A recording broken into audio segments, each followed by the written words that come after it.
Hi there, and thank you for joining me for today's live reading of Group Hug by Ariella Talix, and this is presented by Itsy Bitsy Book Bits. Chapter 1, Weston. Today is the day I'm going to do it. No more procrastination. I need a roommate or I'll lose this house. And if I lose the house, I'm completely screwed. I've had months to myself to reorganize and heal my crushed heart. My granddad willed the house to me free and clear, but I was forced to take out a mortgage on it. There are also the HOA dues, utilities, typical repairs, and taxes to pay. I could sell the place and make a killing, but I don't know where I'd go because everything is so damned expensive now. A house like this requires plenty of upkeep, and I sure can't manage it comfortably on my income alone right now. A roommate would be a big help. Man up, I muttered to myself as I hit enter, posting my ad to the Roommate Finder app.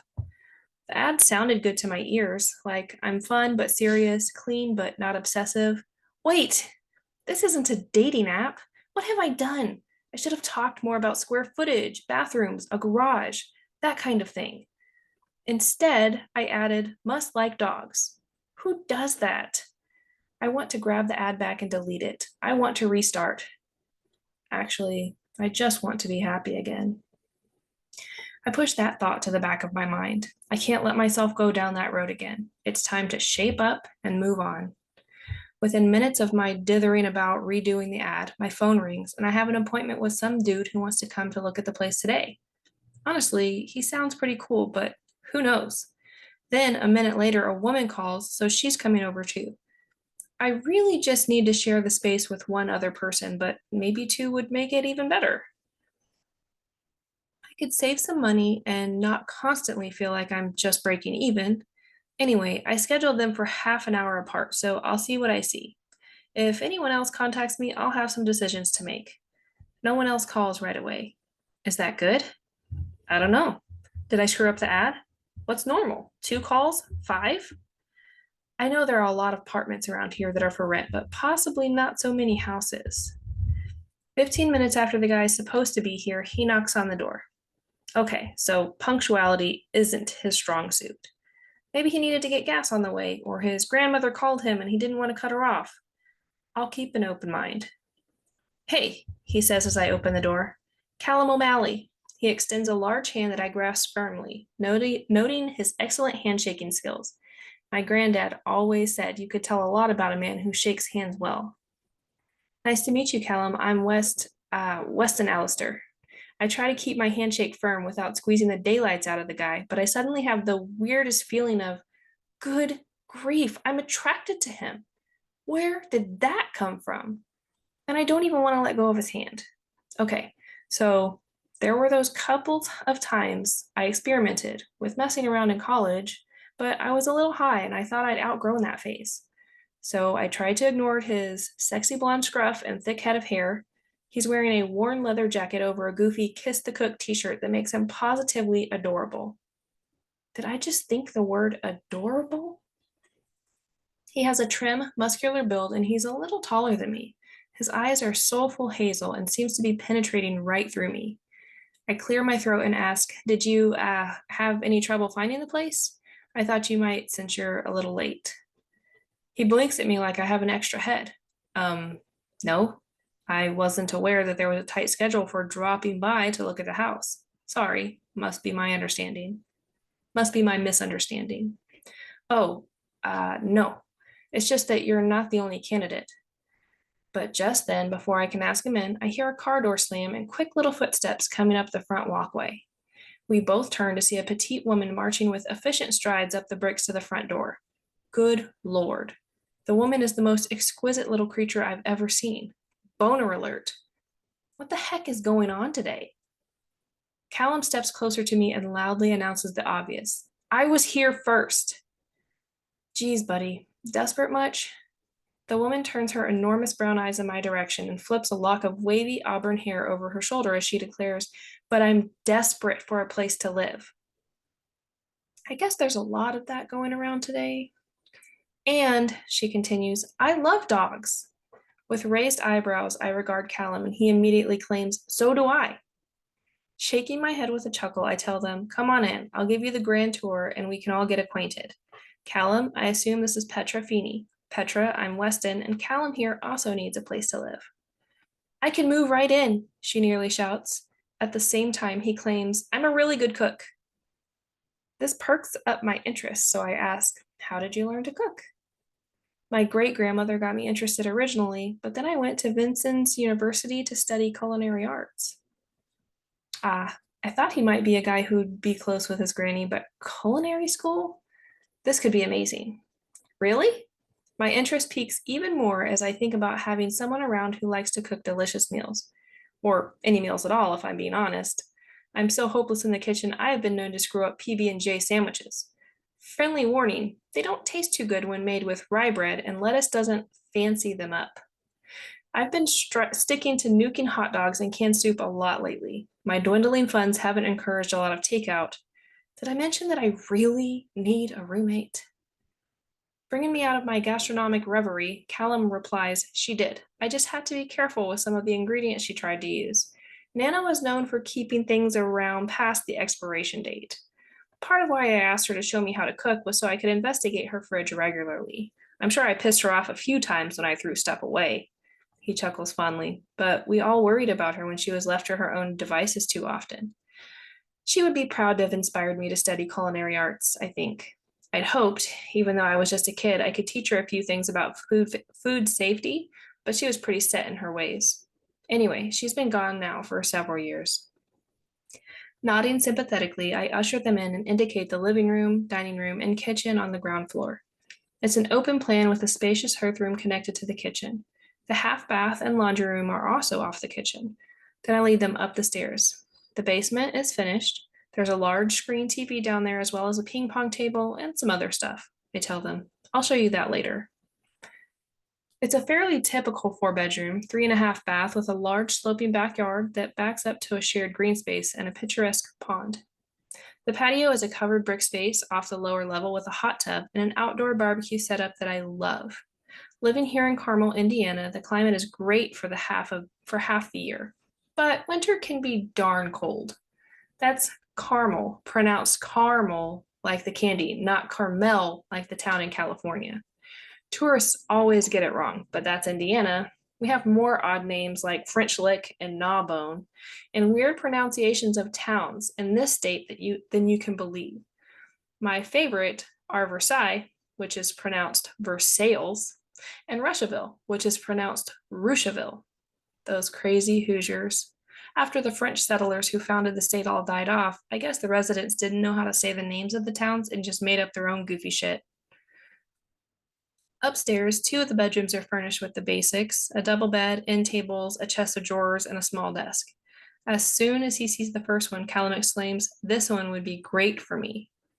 It does look masculine, all done in tasteful blues, browns, and grays. But geez, this guy seems anxious or desperate. The second one is roughly the same, but with a lighter color palette that includes some pastels. Petra announces, "I love this one. It's perfect." Okay, then. The third bedroom across the hall houses my weights at one end and my desk at the other, so it's my gym and home office. Other than that stuff and a lumpy futon, it's pretty empty, though it has a bunch of books on the desk and stacked around on the floor. I explain to them, I need a private place for video meetings. The desk faces the door so I can have the wall behind me for a backdrop. There's an attractive painting behind the desk that I hope makes people feel calm. I had been feeling pretty good about the space, but seeing it through my potential roommate's eyes, the books look sloppy. "I guess I could use a bookshelf," I mutter half under my breath. "What kind of work do you do?" Petra asks, bringing me out of my reverie about bookshelves. "I'm a psychologist, but instead of office hours, I have video chats with clients." They both give me odd looks. Great. "Don't worry, I'm not in the habit of psychoanalyzing people unless they ask for it and pay me." Changing the subject, I direct them onward down the hall. I don't tell them my client list is far too short, and I need to do something about that now.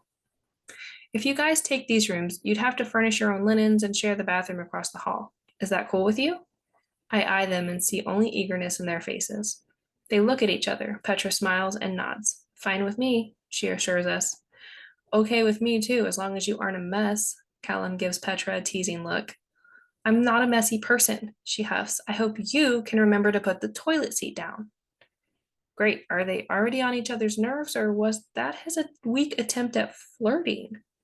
Did he just wink at her? I look closely and she seems to be blushing faintly. This could get interesting. I show them my bedroom and ensuite bath for good measure. It's definitely bigger and nicer by far, but hey, it's my house.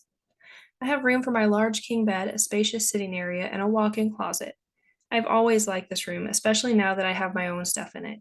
I used to live in my office slash gym room before. Let's go see the backyard, and I'll introduce you to the guys. They both eye me curiously. The dogs are back there. They're also house dogs, so I hope that's okay with you. Uh, about that, Petra hedges. I thought you loved dogs. I challenge her, probably with more vehemence than is necessary. I do. I just wonder how you feel about adding one more to the mix. He's really a sweetie and he's out in the car. Well, don't leave your dog in a cold car. Go get him and we'll see how everyone gets along. I'm shaking my head in my mind. Poor dog. At least it's not snowing anymore, but you never know about early spring in Indiana. I'm sure he's fine. He has a heavy coat, she retorts. I'll go get him now. Turning and muttering something that sounds like, I hope he hasn't chewed up anything in the car, she runs down the stairs and out the front door.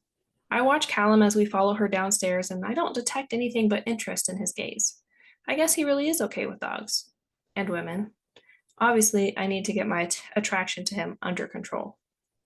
In less than a minute, Petra is dragged through the door behind a smiling, drooling, and completely enormous golden retriever. I swear the dog might outweigh Petra. The dog's tail is wagging so hard his whole butt is in motion. His friendliness is contagious, and I drop to my knees to greet him as Petra announces, This is Gus. He's kinda, well, really new. I recently found him at the animal shelter, and I had to get him out of there before. Instantly, I feel a yank on my heartstrings as this sweet dog looks into my eyes. I get it, Petra. Petra starts speaking again with a hitch in her voice. I had to get him out of there because the shelter is so overcrowded. When I saw your ad saying must love dogs, it seemed like a sign from heaven. He wasn't microchipped, and calls to local vets and the Golden Retriever rescue groups haven't turned up any leads as to his owner, so I wonder if he was dropped off when someone decided they couldn't handle him. Poor guy. He is as sweet a dog as I've ever known. Some people, Callum mutters, can be so clueless. He's a beautiful dog. He reaches out to pet Gus, and the happy dog looks at him like he hung the moon and then sits on his feet. Callum bursts out laughing and says, You know how everyone always says, he must smell my dog on me. I don't currently have a dog, so Gus must think I smell like something delicious since I work with food. Petra looks at me. Should we introduce Gus to your dogs now? He's friendly and plays well with others. At that moment, the pleading look in her eyes matches the way Gus is looking at Callum, with hunger. Sure, let's do it. We shouldn't have any trouble with my guys. I lead them all out back where my two are sound asleep, snuggled together on the patio furniture. As you can see, they're amazing watchdogs. The black lab is Goliath. We watch as he jumps down off the settee and stretches, then wanders over to Gus and immediately drops into the classic let's play pose, front legs bowing to him, butt in the air, with the tail wagging 1,000,000 miles an hour. Goliath is followed by my bossy little mini Aussie, who constantly wants to herd everyone together. He quickly runs laps around us, yipping the whole time. Clearly, Dave thinks he's the top dog, I say with a laugh. Dave and Goliath? Callum asks with an amused look. Yes, I nod and smile. I always rooted for the underdog when I was a kid. I didn't name Goliath, so I just went with it and named Dave accordingly. A burst of pain shoots through my heart at that thought, but I try to cover it with a smile. The truth is, Goliath seemed so pitifully sad after our loss. I wanted to get him a companion, and our vet told me about a family that was being transferred out of the country for an indeterminate amount of time. They had a young mini Aussie named Smoochie. They wanted to place him in a home with at least one other dog because they were worried that moving halfway around the world would be too stressful for a young dog, and they didn't know what kind of living arrangements they would encounter. It worked out well having him. He made sure Goliath and I got off our butts and moved around during the day when all we wanted to do was wallow in our grief. I couldn't bring myself to call the dog Smoochie, so I quickly got him adjusted to being called Dave. Note to self, if I ever have kids, do not let them name a pet when they are 5 years old. But I don't lay all of this on my prospective roommates. Petra has already dropped to her knees and is now accepting hugs and kisses from Goliath. But soon Dave nudges his way in to take over. Petra looks so comfortable around the three dogs. Apparently, the dogs all plan to get along famously too, just as long as the people pay enough attention to them. You'll want to get Gus an invisible fence collar. The HOA restrictions don't allow any backyard fences to destroy the view of the pond. If he's smart, he'll pay attention to how far from the house the other dogs go. Dave will herd him back to the house if he messes up anyway. He's pretty bossy that way. The fact that he's only about a third their size won't even occur to him. What kind of dog is that? Callum asks, pointing at Dave. He's a miniature American Shepherd, also known as a mini Aussie. They don't come from Australia, though, despite the nickname. The breed was developed right here in the US. What happened to his tail? Most of them are born like this with a naturally docked tail. Petra speaks up and says, I love all the colors in his coat. He's so pretty. She runs her hands through his silky coat and coos at him. You're a handsome boy, yes you are. Dave is clearly eating up the attention, and I suddenly realize how much I would enjoy that same attentiveness from her. After seeing that the dogs are all happy together, we head into the house where the three pups flop down on the living room carpet. We then go over the lease agreement and determine that Callum and Petra are both gainfully employed full-time. They fill out some standard forms for me that I downloaded and write me a couple of checks that clear immediately on my phone banking app. We decide to split the grocery costs 3 ways, except that Petra and I will take care of our own dog food. Having some money in the bank is such a relief. Throughout the time that I walked them through the house and talked about the rent, my phone buzzed in my pocket with maybe a dozen more calls. I ignored each one, figuring they'd leave a voicemail. I thought it would be rude to accept calls from other prospective renters while they were clearly all getting along well. As expected, 10 of them left messages, and I know I have to respond to them at least by text to let them know the house was rented. While Petra and Callum filled out the paperwork, I took down the ad from the site. This whole process was exceptionally easy, and I'm feeling confident I don't have to look any further. I have a very good feeling about these two people. I'm looking forward to have you both move in, I tell them happily. I'm so relieved. I'll be back tomorrow morning with my stuff, and I wouldn't mind doing the grocery shopping, Callum tells us. I actually like it. That would be fantastic, I say. I'm fairly hopeless concerning food, except for eating it. That brings a smile, their faces, and then we have a discussion of our favorite foods and give Callum an idea of things we don't like. We're all pretty adventurous, it appears, and I take that as a good sign. Callum looks jazzed about doing the cooking. Luckily, no one has any serious peanut or shellfish allergies or anything like that, and we all agree that pizza and pineapple do not belong together. We'll have to rearrange a few things in the garage so all 3 cars fit, so maybe you can both help me with that in the morning. It's not a lot of stuff, just a few things that need to be stored better. I was only planning on 1 extra car, but the HOA doesn't like cars parked all the time on the street or driveway. I'm sure you'll both like your cars to be inside, especially when it snows. Petra nods in agreement and Callum says, sounds great. He reaches for my hand to shake, saying, see you in the morning. Once again, I notice how good his hand feels in mine and give it an extra little squeeze. I swear his eyes light up at that. Finally, I can't resist and say, nice shirt, by the way. Now I get it. Callum laughs good-naturedly and explains, my sister gave this to me for my birthday. I don't actually wear it very often, but everything I own was in the dryer when I left the house. Thinking that I wouldn't mind kissing the cook at all, I give him a house key, he says thanks, and I'm left with Petra. When can you move in? I ask her. Now?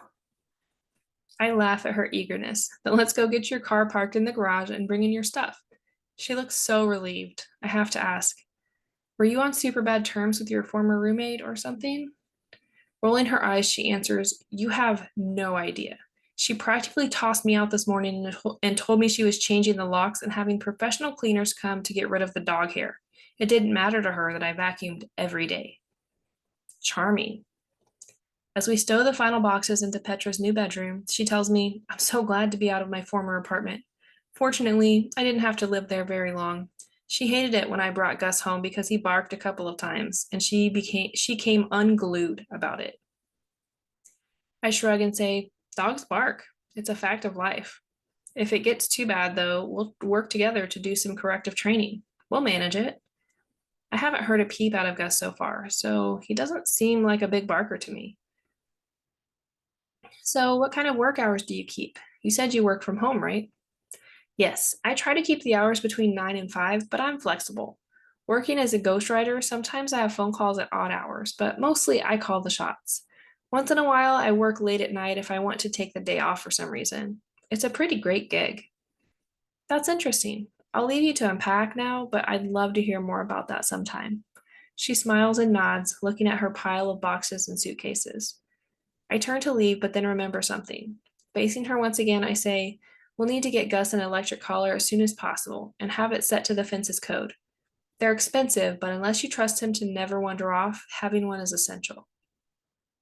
Sighing, she asks, can you show me where to order one online? I don't even know him well enough to know if he's a wanderer. We'd better get him one. If you like, I can go pick it up for you. The company isn't too far away, and that's going to be a lot quicker than waiting to have someone send it to you. I can even take Gus along so they can fit it for his neck properly. You'd go to that trouble for Gus and me? I don't want to worry about him, and he'll need to be able to play outside with the other dogs. I'm happy to. I also need to have an extra key made because I was only planning on one extra person, so I can do that at the same time. You can just write me another check when we get back since I don't know the exact cost. Petra agrees and locates a leash for me, and Gus and I set out to take care of his business. Dave and Goliath look at me like a traitor when I leave the house with this interloper. I'll be back soon, guys, I tell them. Go keep Petra company while she's unpacking.